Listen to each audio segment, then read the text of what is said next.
영국분 위더라는 여인이 1872년에 벨기에의 안트르펜이라는 데를 여행을 갔다가 그 동네에 내려오는 이야기를 듣고 아동 소설을, 문학을 이렇게 썼습니다. 아마 플란다스의 개는 전 세계에 다 퍼져간 이야기입니다. 거의 다 많은 분들이 압니다. 네로라는 저 아이가 2살 때 부모님을 잃게 돼요. 그래서 매우 어렵게 살아요. 우유를 팔아서 간신히 밥을 먹으며 그 어린아이가 살아가는데 네로에게는 친구 같은, 어렸을 때 같이 지난 누가 있냐면 파트라시라는 강아지가 있습니다. 둘이 친구처럼 의지하고 살아갔습니다. 근데 저 네로가 타고날 때부터 천부족 소질이 있었는데 그림 소질이 있었습니다. 저 당시에 저 네로가 살던 동네에 큰 유럽에서 큰 성당, 3번째 성당이 있었습니다. 그 성당 이름은 노트르담 성당입니다. 지금 저 사진은 지금의 사진입니다. 아주 오래전부터 있는 사진이에요. 저기를 너무 가고 싶었어요. 왜냐하면 저 안에 너무 보고 싶은 그림이 하나 있었습니다. 근데 당시에 돈을 조금 내야만 그림을 이렇게 커튼에 치고 있는 걸 열어서 보여줬습니다. 낼 돈이 없었어요. 그래서 갈 수가 없었어. 아무리 돈을 모아도 형편이 안 됐습니다. 근데 어느 해에 크리스마스에는 그림을 프리로 돈을 안 받고 보여준다는 겁니다. 너무 들떠서 친구 강아지하고 둘이 그냥 배고픈 줄도 모르고 그 겨울에 달려갔어요. 갔는데 가서 크리스마스 날 그림을 탁 보는데 너무 배가 고파서 그림 보고 그냥 쓰러져서 얼어 죽습니다. 개하고 둘이 끊어안고 죽었어요. 파트라슈도 죽습니다.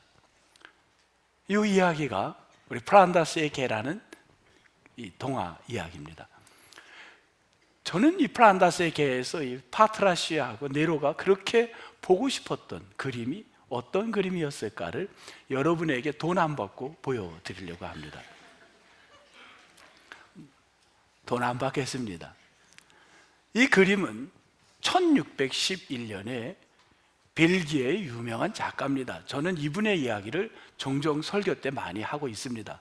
실제로 벨기에에 가서 이 그림을 꽤 오랫동안 많이 봤습니다. 이 루벤스가 그린 이 그림은 당시에 그 시장이었던 안트로펜의 그 시장이었던 사람이 있었는데 그분이 이름이 뭐냐면 로콕스라는 사람입니다. 로콕스라는 사람이 돈을 주면서 이 그림을 하나 그려달라고 했습니다. 그래서 제목은 십자가에서 내려오는 예수님입니다. 그래서 로콕스의 돈을 받고 이제 루벤스가 그림을 그렸는데 3폭으로 그렸습니다. 물론 이것만 그린 건 아닙니다. 노트르담 성당에 십자가로 올라가는 예수라는 그림도 또 하나 있습니다. 이건 내려오는 예수입니다. 2가지 그림이 있는데 오늘은 제가 이 그림을 갖고 말씀을 전하려고 이 그림만 보여드리겠습니다. 여기 보면 이쪽에 있는 그림은 마리아가 임신을 하고 엘리사베스에게 달려가서 기뻐하는 모습이 나오고, 이쪽에는 그 아기 예수를 데리고 성전에 가서 그 아기 예수를 하나님 앞에 봉헌하는 그런 장면입니다. 오늘 저는 가운데 폭에 있는 그림, 십자가에 내려오는 예수님에 대한 그림을 갖고 이제 조금 더 가까이 가서 설명하겠습니다. 여기 보면 이 당시가 바로크 시대입니다. 1611년 바로크 시대의 그림의 화법은 몇 가지 특이한 게 있었는데, 당시의 그림은 명암법을 썼다고 합니다. 저는 명암이라는 단어는 알지만 조금 더 실수를 할까봐 사전 조금 더 들어가서 인터넷에 확인을 했습니다.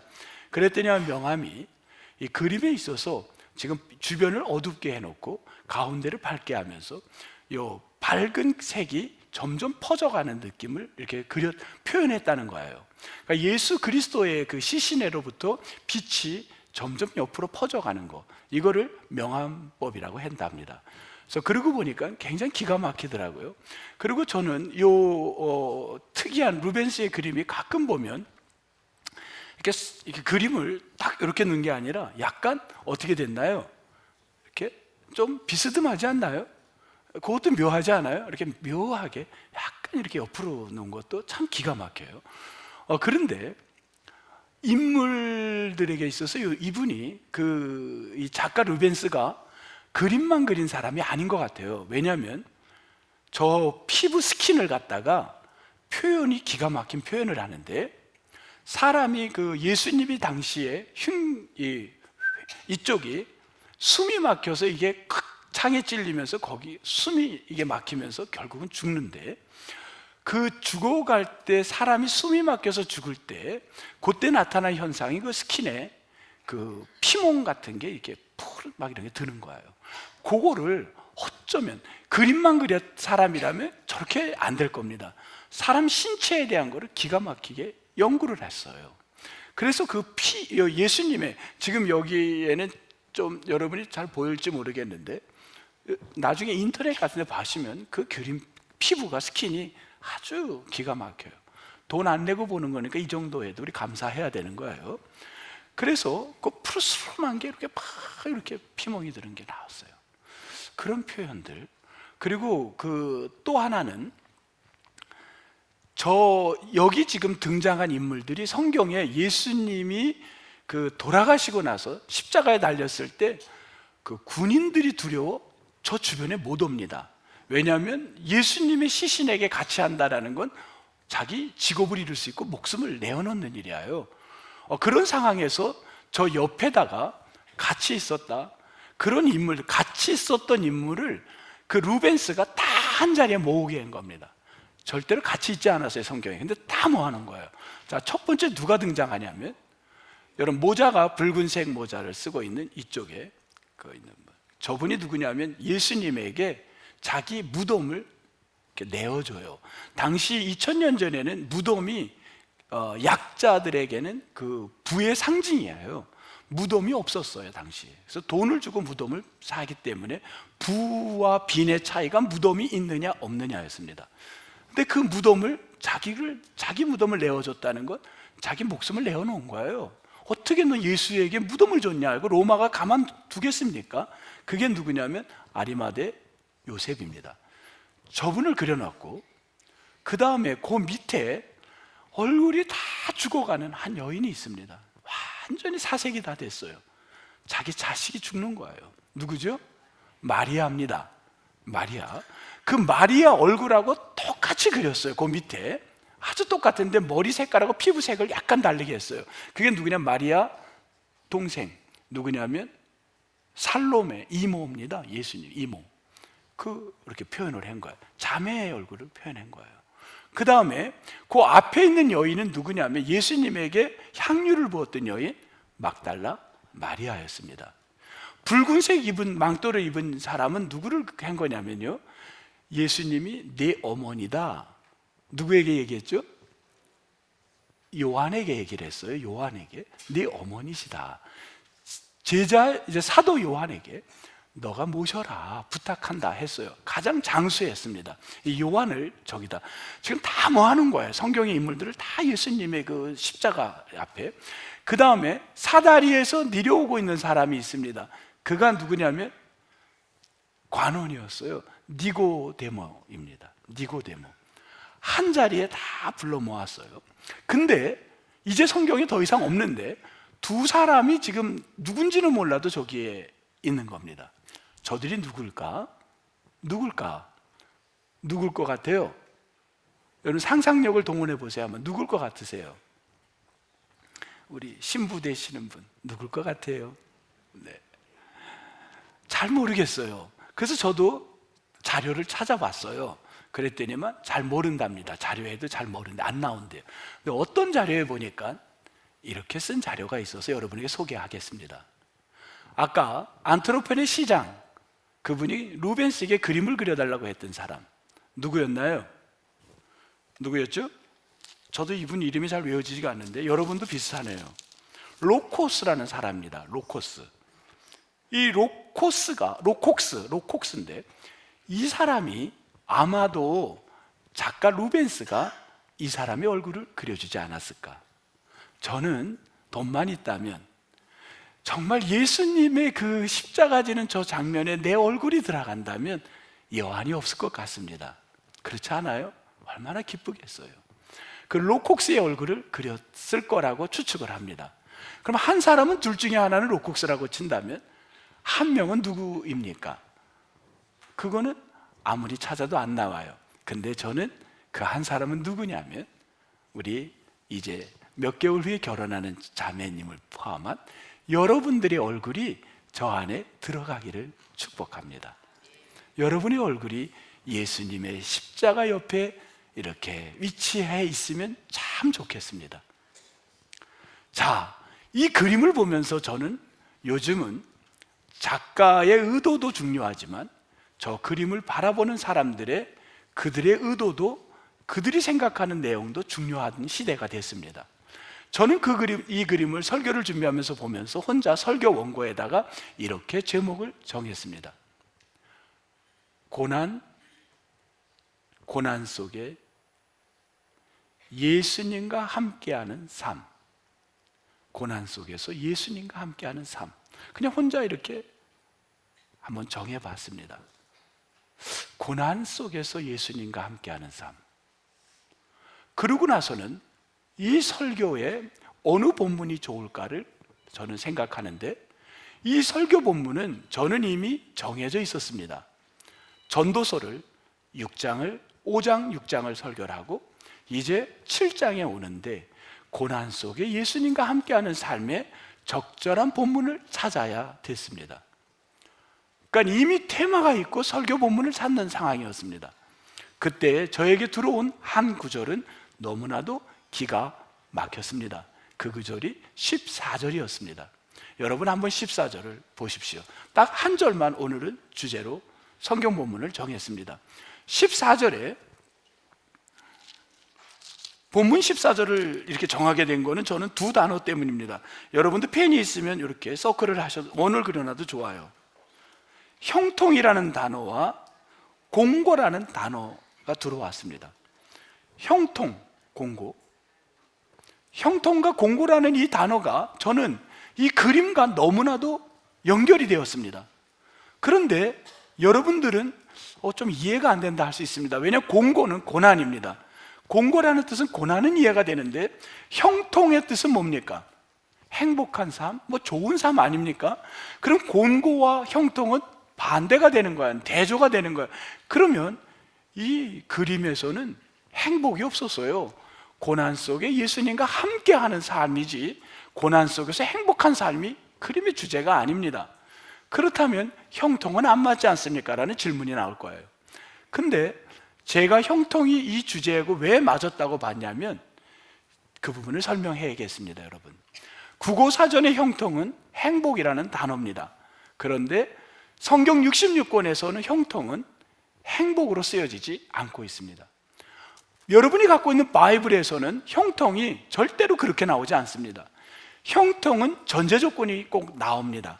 그 전제 조건이 여러분 어디에 나오냐면 창세기 39장을 여러분 다 찾아봐 주시기 바랍니다. 창세기 39장 우리 같이 한번 찾으세요. 39장 2절로 넘어가겠습니다. 창세기 39장 2절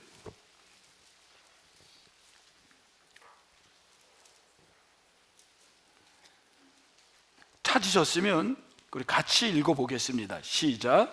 여호와께서 요셉과 함께 하심으로 그가 형통한 자가 되어 스톱. 거기까지만 하겠습니다. 3절도 보겠습니다. 시작. 그의 주인이 여호와께서 그와 함께 하심을 보며 또 여호와께서 그의 범사에 형통하게 하심을 보았더라. 23절까지 보겠습니다. 시작. 둘째 줄 이는부터 읽겠습니다. 이는부터 시작. 이는 여호와께서 요셉과 함께 하심이라 여호와께서 그를 범사에 형통하게 하셨더라. 아멘. 여러분 덮지 말고 창세기 그대로 그냥 놔두세요. 이 편 채로 놔두세요. 형통은, 기독교에서 말하는 형통은 세상에서는 행복한 걸 형통이라고 하는데, 우리 바이블에서는, 성경에서는 형통은 반드시 하나님과 함께 할 때 오는 게 형통인 줄 믿습니다. 세상 사람들이 추구하는 형통과는 달랐어요. 그렇다고 한다면 아까 그림, 루벤스가 그린 그림, 고난 속에서 예수님과 함께하는 삶, 고난, 예수님과 함께하는 삶, 형통. 여러분, 이 전도서 7장 14절은 루벤스의 그린 십자가에서 내려오는 예수와 어떻게 되나요? 매우 관련이 있다는 걸 발견하게 되었습니다. 이 요셉은 어떤 인물이었습니까? 생각해보면 요셉은 참 안타까우고 너무 불쌍했습니다. 요셉이 17살 나이, 우리 학생들도 여기 오늘 예배에 많이 드리고 계시는데 17살 나이에, 그 나이에 공부하러 유학을 간 게 아니라 남의 나라에 팔려간 겁니다. 여러분, 남의 나라에 팔려간다는 게 이게 자기 스스로 자발적으로 간 게 아니라 그것도 가족에 의해서 그 나라로 억지로 끌려갔다면 그 마음은 상처가 대단할 겁니다. 17살 나이에 끌려갑니다. 요셉은 그곳에 끌려가서 너무너무 힘든 일들을 만나게 됩니다. 그런데 요셉이 만났던 여러 가지 일들을 보는데 그 요셉의 이야기가 마치 신약의 한 인물하고 너무 흡사하다는 겁니다. 제가 조금 더 구체적으로 이야기를 해보겠습니다. 요셉이 왜 팔려갔냐면요, 아버지가 너무나도 요셉을 사랑했습니다. 아버지의 사랑이 극진했습니다. 그래서 형들이 미워했습니다. 형들 가운데 유다라는 형이 돈을 장사꾼들에게 받고 그를 팝니다. 얼마를 받냐면 은 20냥을 받고 팔았습니다. 그리고 그는 팔려가서 어떤 집에 팔려갔는데 그 집이 권력가의 집이었습니다. 그 집에서 그는 매우 힘든 유혹을 10대 청년이 받게 됩니다. 그 유혹을 받게 돼요. 그 유혹 때문에 그는 잘못해서 억울하게 그는 감옥에 들어갔는데 그 감옥에서 그는 한 사람을 살려주고 꿈을 해석을 통하여 한 사람은 죽게 됐습니다. 자, 여기까지 이야기만 보면 여러분 너무 비슷하지 않습니까? 비슷하죠. 누구하고 비슷하나요? 여러분 한번 조금 더 보실래요? 이번에는 지금 한 얘기를 이렇게 표로 써놨습니다. 아버지의 사랑을 받았다. 또 신약의 이분도 하나님 아버지의 사랑을 극진히 받았습니다. 그리고 그는 그 3번부터 먼저 할게요. 유다가 은 20냥에 팔았대는데 이분도 유다에게 은 조금 더 비싸게 받았습니다. 은 30냥에 팔렸습니다. 그리고 그가 바로 팔려간 그 집에서 유혹을 받습니다. 예수님도 어떻게 했나요? 유혹을 받습니다. 광야에서 40일 금식하고 유혹을 받지 않았습니까? 그리고 그는 어떻게 했냐면 마지막 십자가에서 한 사람은 나도 낙원에 갈 수 있을까요? 네가 나와 함께 구원받을 것이다. 한 사람은 끝까지 저주해서 그는 구원받지 못하게 됐습니다. 여러분, 이 상황이 너무 흡사하지 않습니까? 그 옛날에 이미 창세기부터 누구를 향하여 이 성경이 방향을 보이고 있습니까? 누구를 찾고 있습니까? 누구를 조명하고 있습니까? 누구죠? 바로 예수 그리스도를 조명하고 있는 겁니다. 그 예수 그리스도의 마지막은, 그분은 왜 십자가에 지셨냐면 그분은 만 인류를 구원시키기 위하여 십자가를 지신 겁니다. 살리기 위해서. 여러분, 그 부분을 확인해 보겠습니다.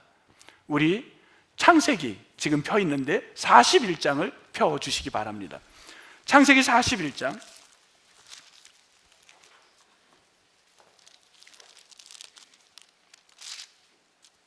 45절, 여러분 41장 45절을 펴주시기 바랍니다. 그 당시 왕이, 요셉이 있던 시대의 왕이 요셉 바로였는데 바로가 45절, 요셉에게 너는 이제 애굽식의 이름을 하나 주겠다고 합니다. 너의 이름을 뭐로 하라 그랬나요? 사브낫 바네아라 부르라. 사브낫 바네아라는 뜻은 우리말로 하면 무슨 뜻이냐면 살리다라는 뜻입니다. 내가 세상을 살리는 자가 되라. 여러분, 끝까지 요셉은 예수님하고 의미가 너무너무 동일하지 않습니까? 사브낫 바네아가 되라. 너는 살리는 자가 되라는 겁니다. 여러분, 살리는 자는 두 가지 의미가 있습니다. 첫 번째 의미는 세이버라는 영어의 생명을 살리는 자라는 의미가 있습니다. 세이버. 또 다른 의미는 하우스키퍼, 집안을 살리는 사람입니다. 이 집안을 일하는 사람이에요. 왜 일을 해요? 살리기 위해서 하는 거죠. 이 요셉의 삶을 가만히 보면요, 요셉이 17살에 남의 집에 하인 노릇, 종노릇 간 거예요.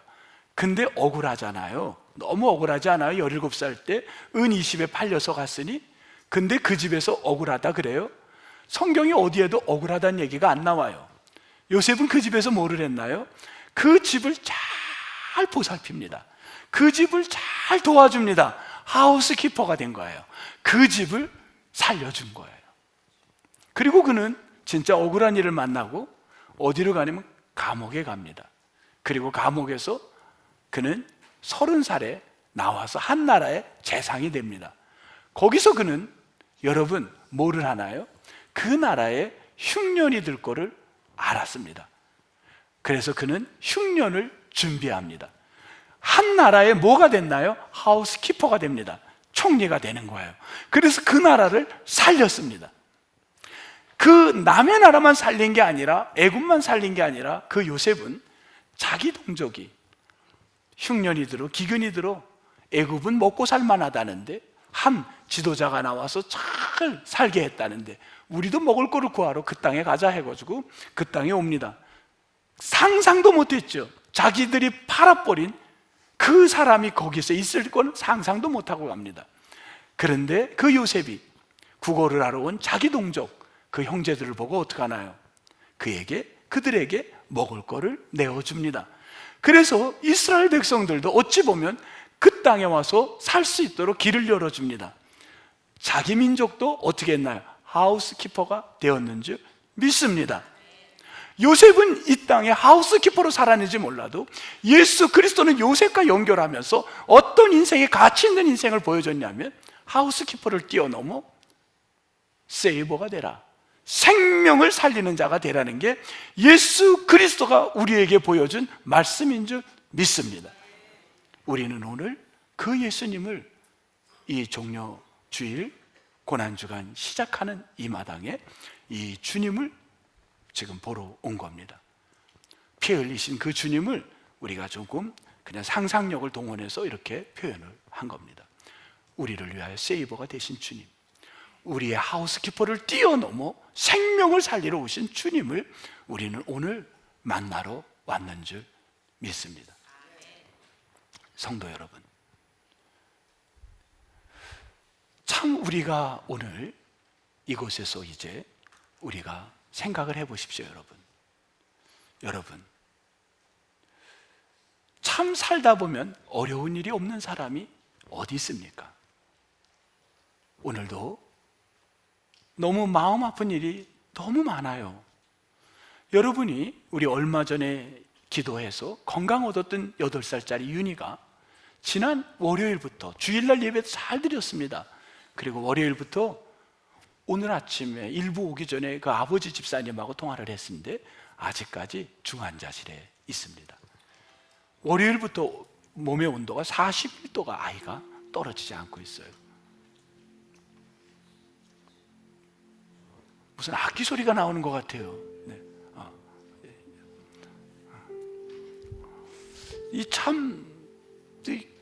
그 수포가 계속 피부에 지금 생기면서 너무 아이가 힘든 것 같아요. 우리 삶은 참 어려운 일이 많아요, 여러분. 고통스러운 일이 많습니다. 이런 때에 우리가 어떻게 우리가 살아갈 것인가? 우리가 한번 생각해 봐야 될 것 같아요. 여러분, 그 호주에 사는 교민의 이야기를 들었습니다. 춘천의 꽃이 여러분 무슨 꽃인지 아시나요? 요때에 너무 예뻐요. 서울 가다 보면 그냥 길가에 노란 개나리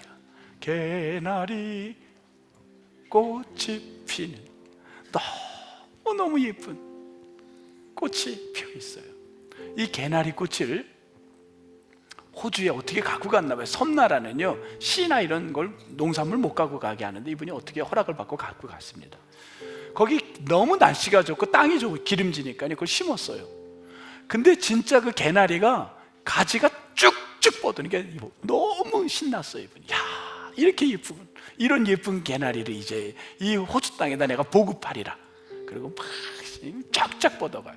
근데 5월이 되고 4월이 되고 6월이 돼도 꽃이 안 피는 거예요. 이 개나리가 바다 건너와서 멀미를 하나? 그래서 한 해를 더 기다렸습니다. 근데 그 이듬해도 꽃이 안 핍니다. 어떤 식물을 잘 아시는 분에게 여쭤봤대요. 그랬더니만 그분이 이런 얘기를 하셨답니다. 꽃에는, 식물에는 이런 게 있답니다. 춘화 현상이라는 게 있답니다. 그게 무슨 말이냐면요, 추운 데 있다가 이게 봄이 따스한 데를 만나야 꽃이 핀답니다. 추운 데 없다가 그냥 계속 따뜻한 데 있으면 꽃이 안 된답니다. 꽃도 의미를 주는구나. 우리는 이걸 건너뛰고 싶지 않습니까? 부활로 그냥 건너뛰어서 바로 제가 여기 문을 확 열고 싶어요. 부활주의 문을. 근데 고난은, 추위는 있어야 된다는 거예요. 우리 삶에 피해가고 싶지 않아요. 고난이. 누가 고난을 좋아합니까? 근데 이 고난이 있어야 된답니다. 그래야 봄 따스한 열매를 맺는답니다. 성도 여러분, 오늘 말씀에 뭐라 그랬냐면요, 본문 말씀에 이렇게 얘기하고 있어요. 다시 한번 본문 볼게요. 여러분 보세요. 14절 한번 같이 읽읍시다. 시작. 형통한 날에는 기뻐하. 스톱. 여러분 행복해서 기뻐하라는 거예요. 지금 이 14절이 이제 우리 봤잖아요. 어떤 때 기뻐하라는 거예요? 내가 힘들어도 어떤 때? 그리스도와 함께 할 때. 내가 지금 힘든 일이 있어도 그리스도와 함께 하고 있으면 기뻐하세요. 세상 사람들은 행복하면 기뻐해요. 근데 기독교는 그게 아니에요. 그리스도와 내가 이 속에서 함께 하고 있구나. 그러면 기뻐하시기 바랍니다. 요셉이 성공을 하겠다고, 총리가 되겠다고 기도한 적이 있나요? 없어요. 요셉은 옥살이 다 했어요. 시험 다 받았어요. 성공이라는 단어는 성경 66권에 어디에도 안 나옵니다. 성공은 성경에 안 나와요. 성공 대신 어떤 단어가 나오냐면요, 성실이라는 단어가 나와요. 여러분 힘들어도 그리스도와 함께 살아가는 성실한 자가 되시기를 바랍니다. 예수님도 십자가 지고 싶지 않았어요. 그래서 겟세마네 동산에서 이거나 피하게 해달라고 했는데 하나님이 안 돼, 이거 져야 된다. 그럴 때 성실하게 지신 거예요. 이 무게가요, 이게 두 개를 합쳐서는 70kg입니다. 그런데 보통은 이게 그냥 세워져 있었어요. 요 나무는 세워져 있고요, 요거만 짊어졌습니다. 당시의 사람들이 요거만은 30kg에서 50kg입니다. 그러면 그 정도 몸무게 채찍이 2m입니다. 얼마나 힘들겠어요. 근데 지신 거예요. 그리스도와 함께 하는 걸 기뻐하시기 바랍니다. 그 다음 말, 공고한 날에는 뭐라 그랬나요? 성경에 한번 자기를 살펴보라는 거예요. 너가 지금 어렵니? 그러면 한번 뒤를 돌아보세요. 나를 살펴보세요. 지금 내가 어떻게 살고 있는가? 내가 어떻게 살고 있는가? 고난주간 일주일간이 신앙에 유익이 되면 좋겠어요. 유럽 사람들, 미국 사람들도요, 성금요일에는 금식을 많이들 하고 고기도 잘 안 먹고, 고기는 유럽 사람들은 생전 안 먹고요, 금요일은. 우리도 금식하며 어떤 분은 성경을 보며 한 주간을 보내지 않습니까? 어떤 분들은 새벽에도 나와서 기도하지 않습니까? 저는 여러분 모두가 건강한 신앙을 이 한 주간에 자기를 되돌아보세요. 왜 이렇게 내 가정에 어려움이 있지? 세상 사람들은 행복만을 추구하고 형통만을, 세상에 그리스도 없는 형통을 추구할 때 그들을 향하여 그리스도와 함께하는 형통이 무엇인지를 알려주는 전도자가 꼭 되십시오. 그리고 여러분, 가능하다면 기도하는 한 주간, 이 특별 한 주간을 기도로 우리가 보내면서 나를 점검하고, 몸이 아프신 분들도 한 주 동안 택시비가 좀 들더라도 타고 와서 기도하세요. 연세 드신 어른들도 한번 이 한 주 동안은 내가 기도로 보내야 되겠다, 자기를 점검하면서 기도함으로 정말 주님의 큰 은혜를 체험하는 여러분들 되기를 주님의 이름으로 축복합니다. 하나님, 저희들이 종료주일에 그리스도와 함께하는 삶을 이렇게 나눌 수 있게 되니 감사합니다. 저희가 십자가 지셨던 예수님을 늘 생각하며 이 고난주간을 잘 우리가 의미 있게 보내게 도와 주옵소서. 하나님, 우리 성도님들이 영혼구원을 살리고 그리스도와 함께하는 삶을 살아가는, 힘들어도 꼭 주님과 함께하는 삶을 살게 도와 주옵소서. 예수님 이름으로 기도합니다. 아멘.